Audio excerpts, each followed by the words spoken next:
In this video, I'm going to replace my Cayenne headlights with some new aftermarket LED headlights. If you look at my passenger headlight, you can see that it appears to be wet, but that's actually water inside the headlight itself. So somehow a seal has failed or a crack has allowed moisture to get in, although I have not been able to find any issue with either one of those, any seals or cracks on the housing. But water is inside of it and it has ruined the headlight to a degree that the actual normal driving headlight does not come on. The bulb is good, but the light doesn't work.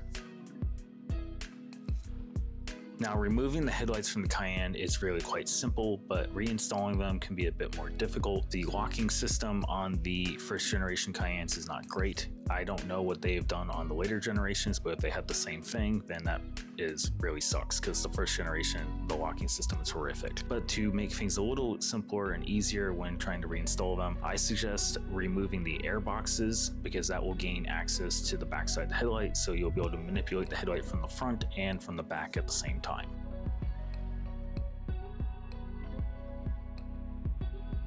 The new headlights come with a brand new wiring harness, so I will be removing the old wiring harness and replacing it with the brand new one.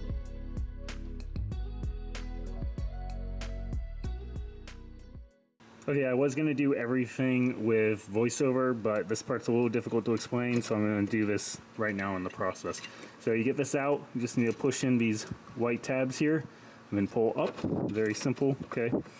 And then for this part, to get this out, you first need to slide it over. Bear with me, I'm trying to hold the camera and do this at the same time. Okay, there we go. And now you've got the little tab right there on the inside, and this part up here will pull out, all right?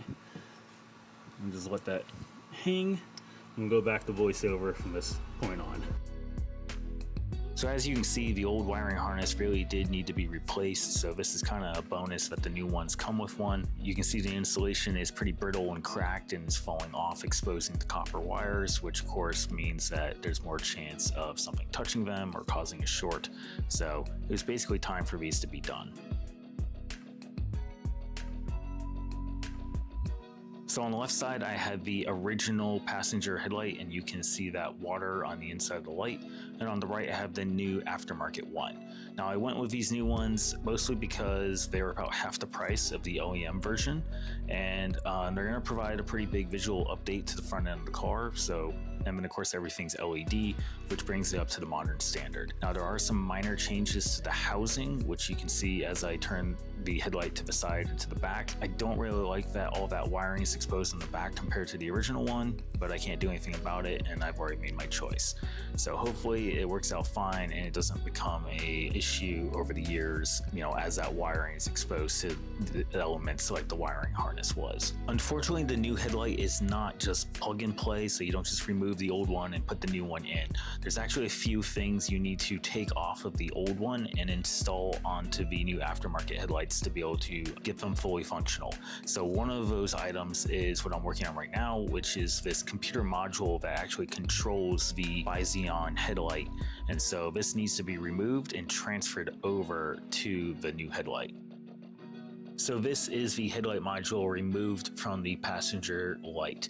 So it should not be rusted like this.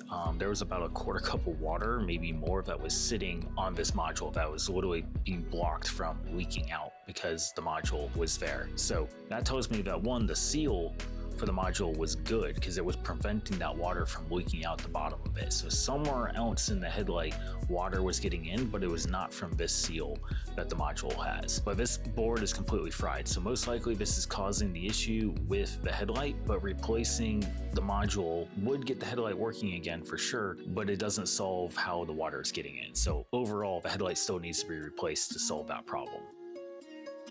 Next up, I need to transfer the bi-xenon headlight from the original headlight into the new headlight housing. And to do this, on the old one, you need to pop 2 spring clips on the back and remove the back of the housing. On the new headlight, I have to undo 6 screws that hold the back of the housing on. As well as transferring the light bulb, I need to transfer over the cable that attaches to the bi-xenon light and then goes down and attaches to the module that I just removed. I forgot to mention earlier, but you also need to transfer over the headlight leveling motor. It's directly to the left of the bi-xenon headlight. There's 2 screws that hold it in, and once they're removed, you can pull out the assembly, and then you need to rotate the motor to free it from the bracket, and then transfer it over to the new bracket for the new headlight, and then reinstall it into place. So very simple process, nothing changes from the old headlight to the new one concerning the motor, but it does need to be switched over.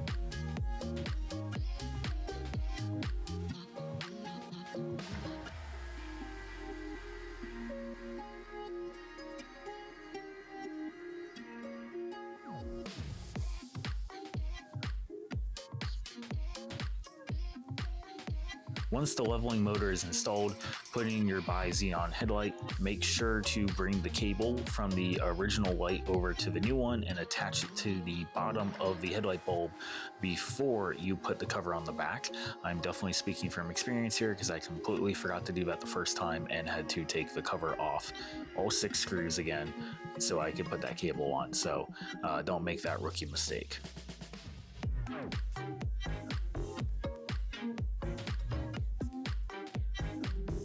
So at this point I was ready to install the headlight module into the new headlight, and you can see that the original wiring for the headlight bulb is also very rusty on the module's end, because of course that was where it was sitting in water. So I was curious to know if it was the module that was bad or if the cable was bad. So I decided to do a little experiment, and I went back and forth plugging and playing the module from both the driver's side and the passenger side into the new headlights, and mixing and matching the cables as well for the bi-xenon bulbs. And I tried every combination to determine ultimately what was wrong, and I did determine that the module was the problem, not the cable. The cable was good despite its rusty end, but the module was bad. And here's the driver's side headlight module, and it looks completely fine even though it's 20 years old, and the cable is not rusty at all. So that passenger one was really messed up by all that water. And here is the original rusty one with the brand new one I bought off of Amazon. Porsche sells the OEM version for about $400, but you can buy the headlight module from Amazon from an aftermarket dealer for about 80 bucks. So I highly recommend that. And they had great customer service. I actually had an issue with the first one they sent me, and so they sent me a replacement, and they had fantastic customer service, so I highly recommend them. With the new headlight module installed, both headlights now work, and I definitely like the look of the front end now.